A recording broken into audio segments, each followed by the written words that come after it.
romantika Pariisis, karneval Brasiilias või jooga Indias.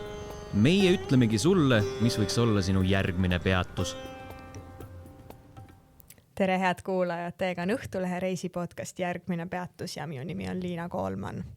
Tänases saates läheme juttudega Keeniasse ja sealseid juhtumisi räägib meile Silvia Pärman. Tervist! Tere!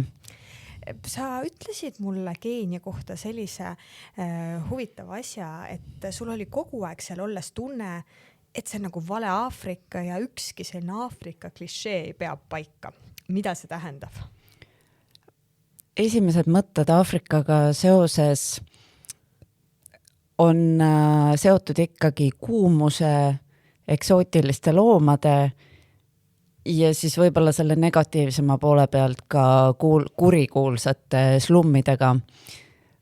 Juba esimene probleem on mul see, et me ütleme Aafrika ja ma ei tea, kui paljud meist endale siis kogu aeg aru annavad sellest, et Aafrika on siiski üle 50 väga erineva riigi.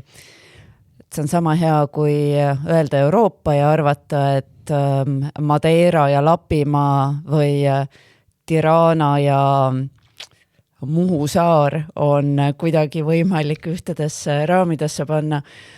Nii ei ole ka väga lihtne seda Aafrikat kolme sõnaga päike, safari ja slummid defineerida. Ja mulle tundus, et kõik see kogu aeg, mida ma Keenias, peamiselt siis Lääne-Keenias olles, näen ei klapi sellega. Et mõtled Keenia ja veeäärne puhkus, mõtled ikkagi ookeanile.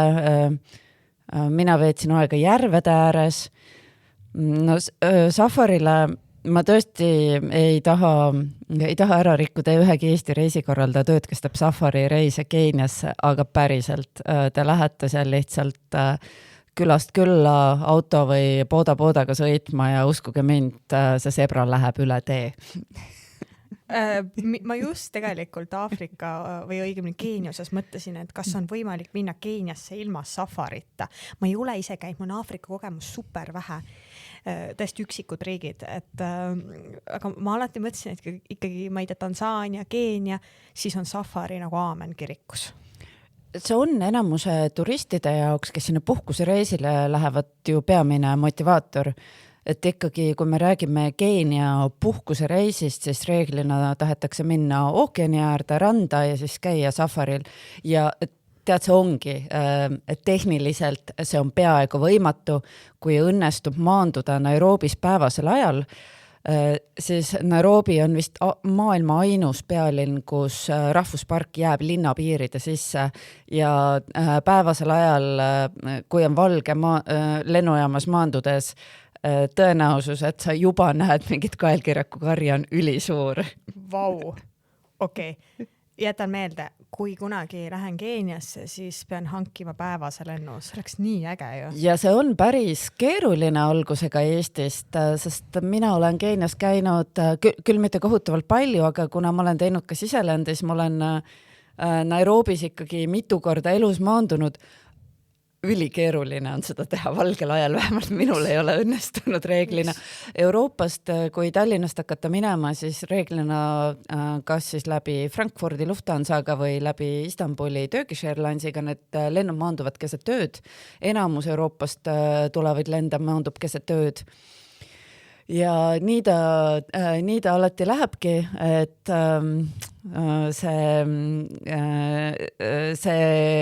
esimene Keenia elamus minu jaoks on ikkagi piirikontroll öisas Nairobi lennujaamas. Mis venib nagu tatt või? Võib venida paraku, ja. Ehkki see e-viisa taotlemine käib väga kiirelt, siis reaalne piiriületus võib olla aega nõudvam, kui sa ei ole esimeste hulgas, kes sealt lennukist välja suudab joosta. Ja noh, keset tööd on jutumärkides lõbus seal seista ka, eks ju. No, kui me juba safari teemal peatusime, siis räägime pikemalt, kuna ma tegelikult ju tahtsingi selle kohta uurida. No sa ütlesid, et safaril ei käinud, aga loomi nägid piisavat. No kus sa siis neid loomi nägid ja mis kontekstis? Tegelikult, kui kui minna mõne populaarsema järve äärde, kus kohalikud ka ise käivad nädalavahetusi ja puhkusi veetmas, näiteks Nairobist vähem kui 2 tundi sõita on Naivasha järv. Naivasha linn on selline kena unine järveäärne linnake, kus on palju villasid, palju on ka külaliste maju. Kohalike jaoks see on üks lemmikumaid, kui me räägime Nairobi inimestest, selliseid nädalavahetuse sihtkohti, umbes nii, nagu meie läheksime Haapsallu või Pärnusse. Ja seal on järve ääres ka paaditeenuse pakkujad, aga tegelikult ka lihtsalt kaldal jalutades sa juba ikkagi näed jõehobusid. Krokodille õnneks ma ei näinud, see on võib-olla natuke kõhedust tekitavam, aga tegelikult tavalisele paadisõidule minnes on üsna garanteeritud, et vähemalt jõehobu ikkagi vaatab sulle vastu, nad tavaliselt on ikkagi ka mitmekesi ja seal on mõned restoranid, mis on teadlikult hoidnud enda ümber sellise suurema roheala, kus ikkagi nii njaalad, okaapid kui ka impaalad ja sebrad jalutavad päris rahulikult ringi. Selleks ei pea tegema erilist pingutust. Minu võib-olla kõige üllatavam kohtumine oli see, kui me läksime tuttavaga koos, sõitsime lihtsalt õhtul toidupoodi. Toidupoe vastas oli selline natuke võssa kasvanud ala ja sealt vaatasid meile vastu 3 kaelkirjakut. Sa lähed lihtsalt toidupoodi. Põhimõtteliselt lähed Selverisse Eesti mõistes. Ja. Ja siis kaelkirjak. Arusaadavalt olime meie ainsad, kes auto peatasid ja pilte tegid. Et kõigi kohalike jaoks on see jumala normaalne, et kaelkirjakud kuskil hängivad. See on üsna harjumuspärane vaatepilt.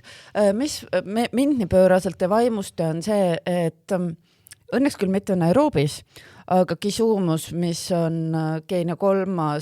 linn rahvaarvu poolest, mis on Victoria järve ääres, Victoria järve puhul, mis on küll hiiglasluur, läheb kogu aeg meelest ära, et osa sellest on ka Keenia oma, ehk et 6% sellest on Keenia, ülejäänud on Tansaania ja Uganda valduses. Seal on kliima tsipa teine ja see pööraselt meeldib ahvidele. Mina olin kergelt pettunud, et oma külaliste maja ilusat aeda ma ei saanud nii väga nautida, sest ma pidin seda nautima kus umbes 30 ahviga. Oota, mul läks see kõrvus, kus kohas see oli? Kisumus, mis on tegelikult suur ja see on ikkagi selline paari Tartu suurune linn. Mainisid, et Nairobis on ka rahvuspark olemas. Missugune see on? Nairobis on kõik need klassikalised iludused, kaelkirjakud, sebrad elavad seal territooriumil. Kui me mõtleme Nairobile, siis mõtleme sellele tänasele väga kosmopoliitsele metropolile, kus on pilvelõhkujad ja pangad ja ÜRO allorganisatsioonide peakontorid ja hulk diplomaate ja hulk IT-ettevõtteid. Aga veel vähem kui 100 aastat tagasi oli Nairobi ikkagi palju väiksem ja kui keegi on lugenud või näinud filmi Out of Africa, mis on Karen Blixeni romaani järgi kirjutatud, siis tegelikult alad, mis veel 100 aasta eest olid tõesti kohvifarmid ja igasugused muud farmid, on tänaseks saanud Nairobi äärelinnadeks ja ehk et loomad on sellel territooriumil kogu aeg elanud, lihtsalt linn on hakanud järjest paisuma, aga õnneks on neil olnud mõistust siis mõned elupaigad seal säilitada. Ja siis ongi hea turistidel käia, vaadata. Ka kohalikel tegelikult, sest mul oli väga hea meel näha, näiteks seal samas Kisumus on järve ääres väga ilus park, seal elavad impaalad ja tegelikult oli ka teisi loomi, seebrasid ja natuke ka hüääne. seal valdavalt ma ikkagi nägin kohalikke kooligruppe ja tegelikult mina välisturisti ei näinudki seal. Ahaa, okei, väga huvitav. Kuule, aga sa oled ju varasemalt ka Keenias käinud, et mis sind sinna siis tagasi kutsus? Umbes samad põhjused, mis minu päris esimesel Keenia reisil äkki 12 aastat tagasi. Toona juba tegutses seal Eesti MTÜ Mondo, mis tegeleb globaalse ebavõrdsuse leevendamisega ja minu hea tuttav disainer Liina Viira oli tegelikult pikemal Keenia missioonil ehk et ta töötas mõned kuud Ugandad ja mõned kuud Lääne-Keenias Shianda külas, kus ta siis õpetas kohalikke väikeettevõtjaid, valdavalt naisettevõtjaid, kuidas oma käsitöötooteid paremini disainida. Ja ka meil on jõulude ajal pikad pühad, aga Keenias on need eriti pikad, siis on ka koolivaheaeg ja tegelikult elu sureb välja ja Liina kutsus mind selleks ajaks endale külla.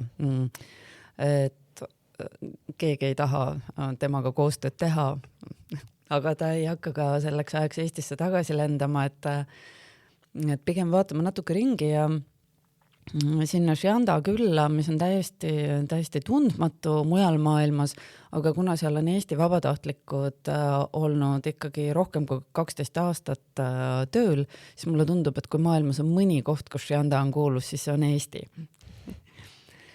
Ja ka praegu mul õnnestus ajakirjanikuna saada stipendium selle sama Mondo käest, mida tegelikult rahastas ESTEV, Eesti Rahvusvahelise Arengukoostöökeskus ja kuna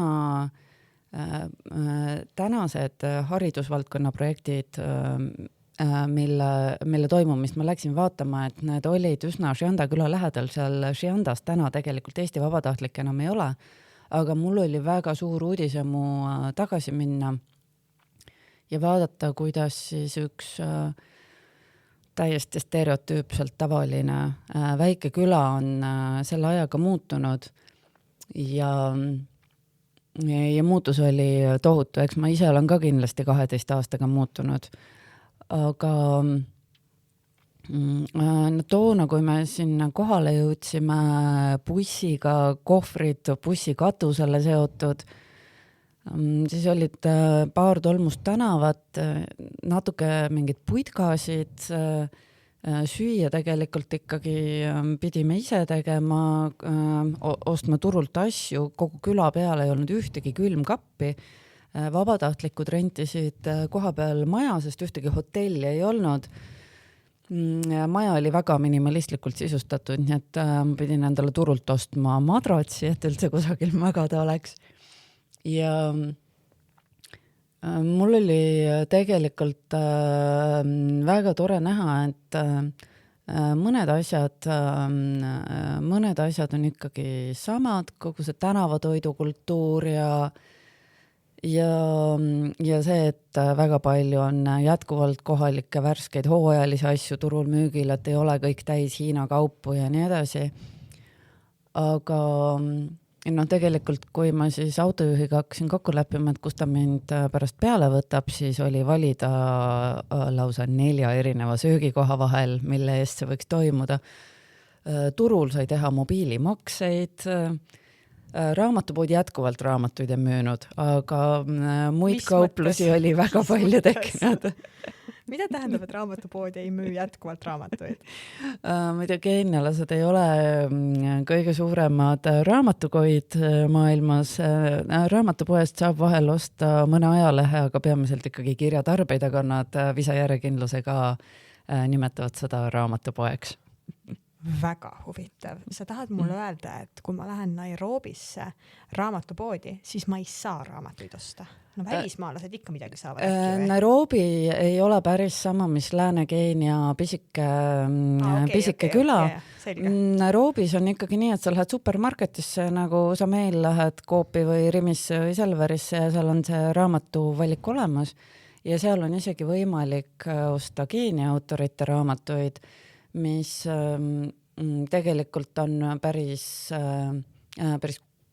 kurb on vahel kuulda, kui seal noortega rääkida, et et mis te siis koolis nagu loete või kes need ägedamad autorid on, kes teile meeldivad, et nad ikkagi elavad selles kunagi igiammustel aegadel loodud brittide õppekavas selles osas ja selle asemel, et lugeda tõesti üliägedaid Aafrika ja Keenia autoreid, nad ikkagi loevad seda sama klassikat, mida Euroopa koolidki.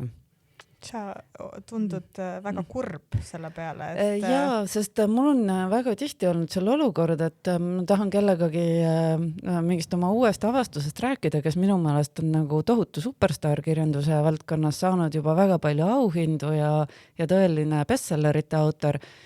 No siis ma saan kiiresti teada, et et keskmisest geenialasest olen mina kindlasti rohkem geeni autoreid lugenud. Okei, see on isegi muljetavaldav, et mina ei ole ühtegi geeni autori teost lugenud, et ei ole sattunud mulle ette, kuigi armastan ka mina lugeda. Aga kui sa hakkasid rääkima, et kahjuks kuulsid õpilastelt seda ja seda, siis minu esimene eeldus oli, et nad ei peagi lugema seal, et sa ütlesid, et nad loevad väga kehvasti. Et see oleks eriti hull ju. Ei, no selles suhtes, et ega nad lugeda oskavad ja kui sa räägid üksteist puha, millise täiskasvanuga Eestis, siis kõik räägivad ju sulle, et noorus on täiesti hukas, nad enam üldse raamatuid ei loe, et nad istuvad seal TikTokis kogu aeg, nad loevad tegelikult väga palju teksti, nad lihtsalt ei loe seda enam hiiglasliku novelli või romaani kujul, mis räägib talupoegade raskest elust. Ütle uuesti, mis see külake meil oli? Šianda. Kui palju sa seal nende kohalikega oled saanud kontakti? Päris lihtne on suhelda, sest Keenias üks riigikeeltest on inglise keel ja tegelikult koolis ikkagi, ehkki neid etnilisi rühmi on Keenias 40, siis tegelikult nii inglise keelt kui swahili keelt koolis õpivad minu meelest kõik, olenemata sellest siis, mis nende emakeel on. Ja see on tõesti nagu väga killustunud, et kõige rohkem on kikujusid, keda on 17% ja see juba ütleb ära, et kõiki teisi on vähem. Ja mind isegi üllatas see, et meie jaoks väga kuulsad maasaid, kes on oma traditsioonilist rõivaste ja ehetega ja tantsude ja oma sellise kultuuriga turistidele väga hästi teada, et neid on ainult 2%, et nad tihti on nagu sellised Keenia nagu, ma ei tea, vapi inimesed, et keda igale fotole pannakse, et isegi somaalisid, kes on ilmselgelt nagu Somaalia keerulise olukorra pärast sinna jõudnud rohkem kui poole sajandi jooksul, et isegi neid on nagu rohkem, et neid on 6%.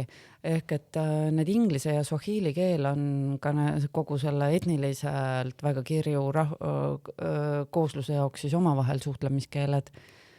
Ja päris tavaline on tegelikult see, et ikkagi ka turul müüjad on võimelised inglise keelega sinuga väikeses külas suhtlema, kas või nagu sellist mõned räägivad nagu väga hästi, ja teistega saad ikkagi sellised baasasjad, et palju maksab ja nii edasi rääkides. Mina swahili keelt ei räägi sisuliselt sõnagi, aga Hanna-Marta, kes siis Mondo tegevusi Keenias juhib, tema teeb swahili keeles Duolingo abiga märkimisväärseid edusamme, aga siiski päris tihti tuleb välja, et see on nagu etniliselt nii kirju riik, et ega see swahili keel päris igal pool ka sind välja ei aita.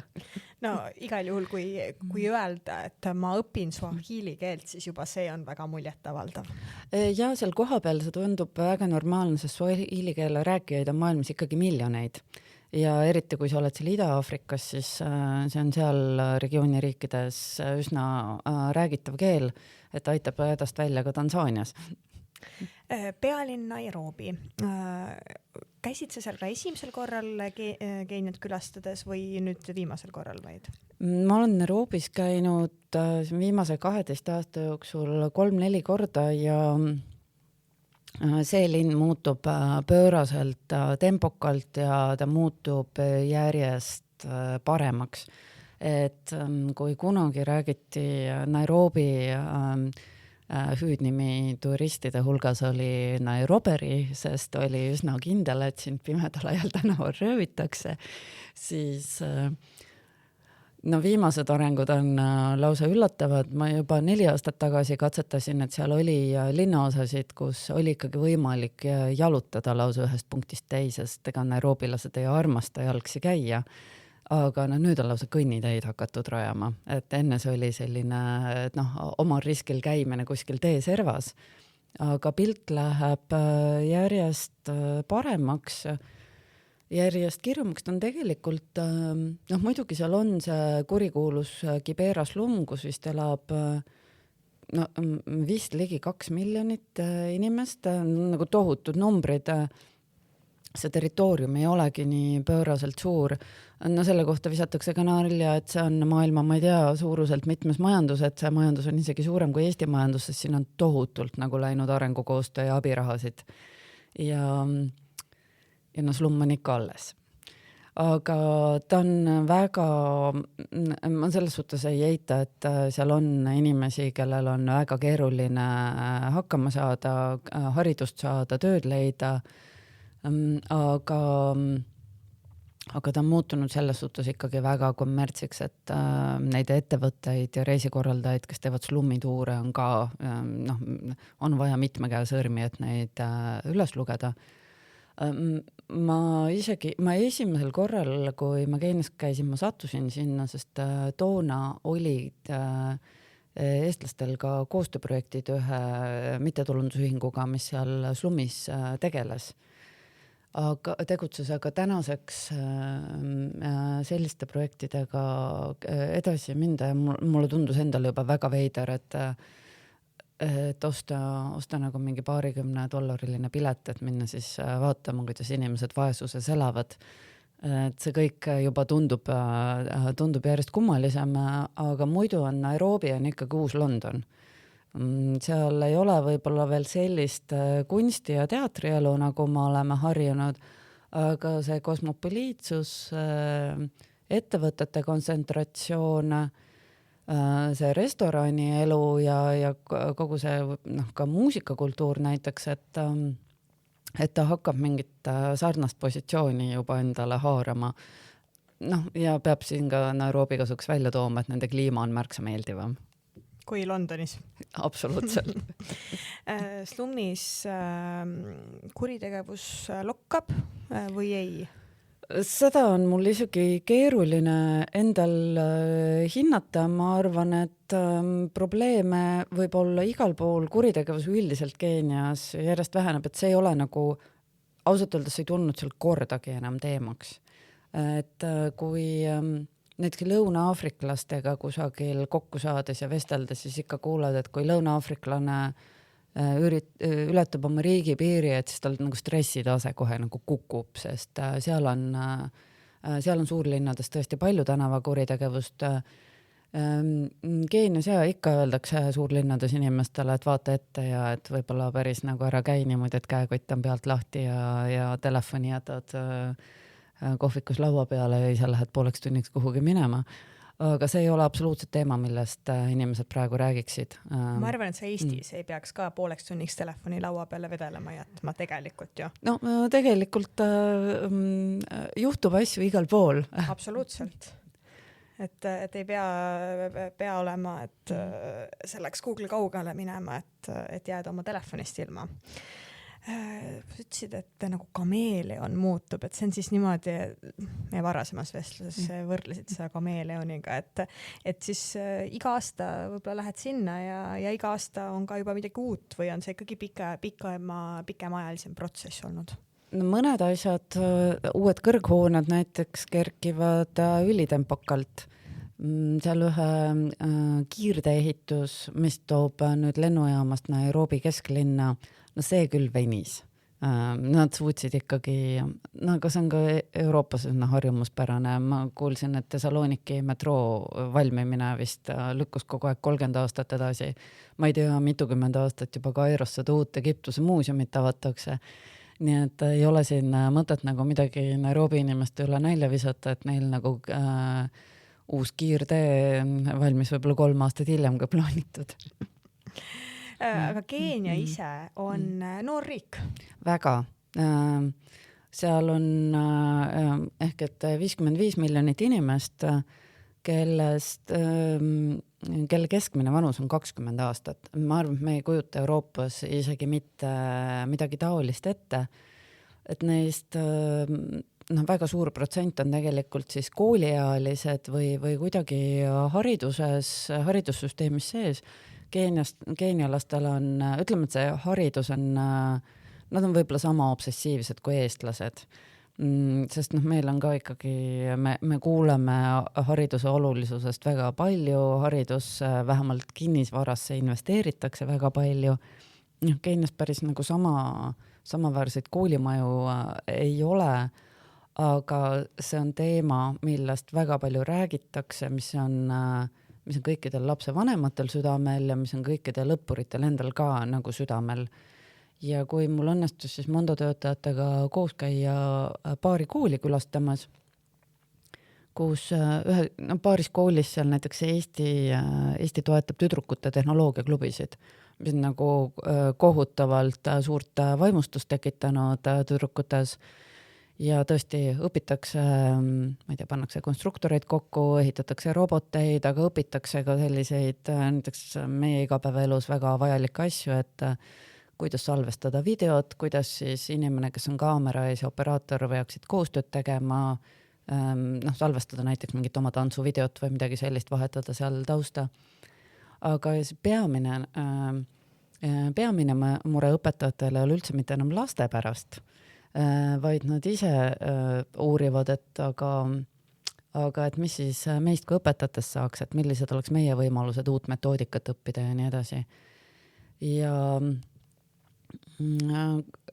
hariduses seal on väga palju, on erakoole, keenialased ise on veendunud, et tasuta saadav haridus ei saa olla nii hea kui erakooli haridus, aga tegelikult jäi mulle mulje, et see tase tõuseb kogu aeg ja mis on kõige olulisem, et nagu need lapsed ise on nagu väga motiveeritud õppima. Ilmselt saades aru, et see on ikkagi nende parim võimalus oma elujärge parandada. Et erakoolid on hoopis teema seal mail. Kui ma mõtlen Aafrika peale, siis esimesena tuleb ikkagi silme ette suur vaesus, lapsed ei saa kooli minna, peavad tööd tegema. Keenias ei ole niisuguseid probleeme? No 90-ndatel kindlasti olid need probleemid. Praegu on, ma ei tea juba mis ajast saadik, aga praegu on koolikohustus kuni 17. eluaastani ja võib-olla ainus erinevus meist on see, et meil vist peab seda jälgima kohalik omavalitsus, et lapsed käiksid koolis ja seal peab jälgima kool ise, et laps, kes on nende nimekirjas ka päriselt, siis kooli jõuaks.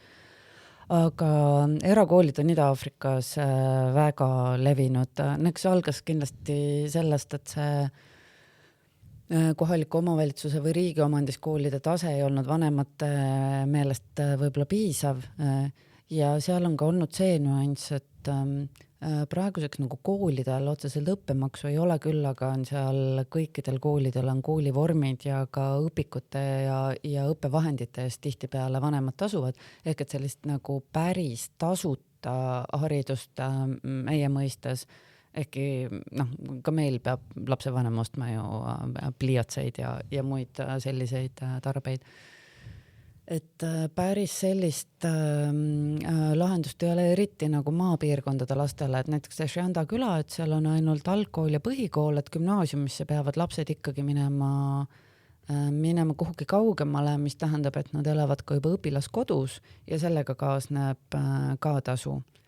Ja Shianda külaga ongi Eestil see seos, et tänaseks need lapsed on sealt välja lennanud gümnaasiumisse, aga sealt on pärit mitukümmend last, kes olid siis orvud või üksikvanemate lapsed, et keda et läbi Mondo on Eesti inimesed sponsoreerinud, et nad saaksid oma keskhariduse kätte. Ehk siis tänu eestlastele on abi saadud seal meil? Mitte ainult. No mitte ainult, niimoodi, et eestlased on mänginud oma rolli, ütleme niimoodi. Ühes väike, kindlasti seal on Seal on tööd tehtud ikkagi üle 10 ja koostöös ka teiste Euroopa organisatsioonidega, sest Eesti on ikkagi väike ja oma spetsiifiliste oskustega on meil inimesi, kes saavad seal kaasa lüüa. Aga kindlasti juba on ka koha peal näha, Eesti ettevõtjad on seal, räägitakse projektidest, et IT-tudengid võiksid tulla mõneks ajaks siis kas vahetusüliõpilasena või praktikale Eesti ettevõtetesse, et nad siis saaksid sealt kaugtööd edaspidi teha Eesti firmadele, sest kui me Eestis räägime vananevast rahvastikust ja üldse kogu Euroopa on kohutavalt mures, et mis saab, tegelikult maailmas on 8 miljardit inimest, et ei saa inimesed otsa, ei saa noored otsa, et tööjõud ei saa otsa. Et võib-olla tuleb lihtsalt kuidagi kontakt saavutada selle tööjõuga. Aga Keenias on ka juba kohal Eesti IT-ettevõtjaid. Ja loomulikult on, sest seal on IT-sektor on väga tugev tegelikult ja noori nutikaid inimesi on väga palju. Et üks asi on see, et müüa oma teenuseid või lahendusi, aga teine asi on ka see, et seal on head ja nutikat tööjõudu väga palju peale kasvamas, et sellest ma kardan, et võib-olla Eesti natuke omakasupüüdlik huvi neid haridusprogramme toetada. Või nii. Keenia majandusel läheb väga hästi. Mis seal toimub? Mulle endale jäi küll see mulje ja numbrid kinnitavad seda, et nad on leidnud oma tee. Tõesti, Nairobi tõmbab kõige rohkem neid investeeringuid ligi, et võib-olla maapiirkondades, kus tegelikult nagu ainult 30% inimesi elab suurlinnades, et väiksemates kohtades neid investeeringuid ei ole tulnud või tehtud siis nii palju, et ega nad ise ei tule, keegi peab seda tegema. Aga see pilt, muidugi minu jaoks on muutused nagu dramaatiliselt suured ja positiivsuse poole, sest ma ei näe neid iga päev, et mul on need muutused siin Eestis tunduvad palju väiksemad, sest ma lihtsalt iga päev saan neid jälgida. Aga seal Aafrika kontekstis nad esiteks on olnud seal üsna stabiilne see areng ja nagu öeldud, et seda noort tööjõudu tuleb ka väga palju peale. Ühest küljest muidugi on natuke probleem, et kas neid töökohti piisavalt tekib, aga praegu on näha, et kui majandus kasvab, siis järelikult ka neid töökohti on tekkinud, et noored leiavad endale rakendust ka. Ei tea, kas seal mail on ka niimoodi, et ikkagi maapiirkondadest massiliselt püütakse Nairobisse minna või on seal ka võib-olla mingid teised suuremad sihtkohad, suuremad linnad, mis on sellised head kohad, kus elada või ikkagi Nairobi on see õige koht, kui tahta edu saavutada? Ja et suuremad linnad on siis pealinn Nairobi, rannikul Mombasa ja Kisumu, mis on Victoria järve ääres. Ja muidugi selles suhtes, et ei ole Ida-Afrikaga ühegi maailma riigid erilised selle poolest, et noored ei tahaks minna linna elama. Aga sellest peab ka aru saama, et kui kasvad seal külas, saad hariduse ja sinu spetsiifiline huvi ei ole põllumajandus, siis tegelikult seal ju rakendust on üsna vähe, et lihtsalt see erialade ja töökohtade valik ja ka ettevõtjana sa leiad endale lihtsamini rakendust ju kohtades, kus on rohkem inimesi lihtsalt. Aga seda kindlasti ei saa öelda, et see oleks kõigi unistus, et põllumajanduse ja selliste väga vajalike ja traditsiooniliste ametitega on paljud perekonnad ja paljud ettevõtted seotud ja see ei tähenda, et nad oleks harimatud inimesed. Ega põllumajanduses on ka nagu haridusest on palju abi ja kindlasti väga paljusid hirmutab see linna tihedus, lärmakus, tempo ja see stress, mis sellega paratamatult kaasneb.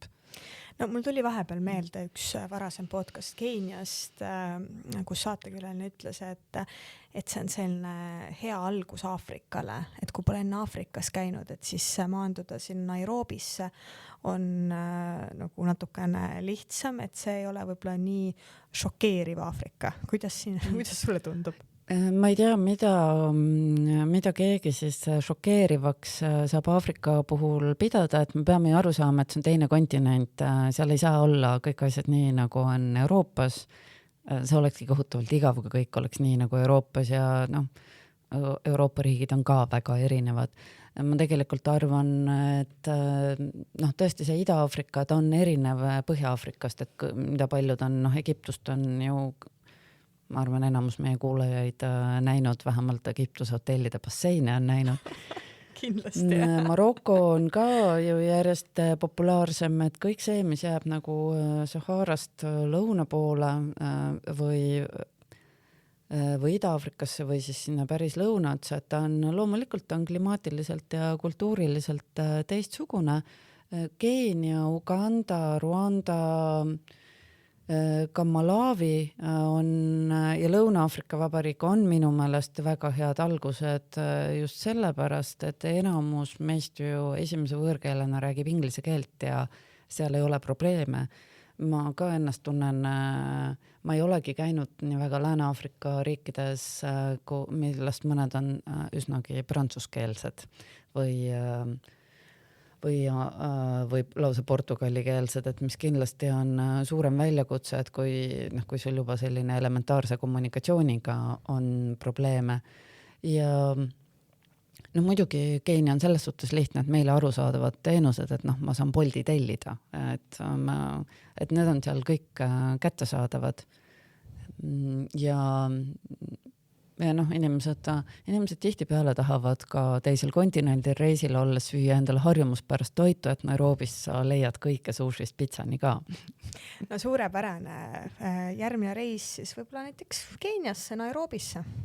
Mina küll tegelikult linnapuhkuseks Nairobit julgen väga soovitada. Ta lihtsalt lennutundide mõttes ei ole selline loogiline koht, kuhu minna lihtsalt pikka nädalalõppu veetma, et siis kombineerida millegagi, aga ma küll julgustaks vaatama võib-olla mitte ilmtingimata sinna ookeani äärde, mis on selline väga lihtne valik ja väga loogiline valik, aga seal lääne pool Keenias, sisemaal, vihmametsad, järved, see traditsiooniline külaelu on ka tegelikult ikkagi väga võluv ja väga seikluste rohkem.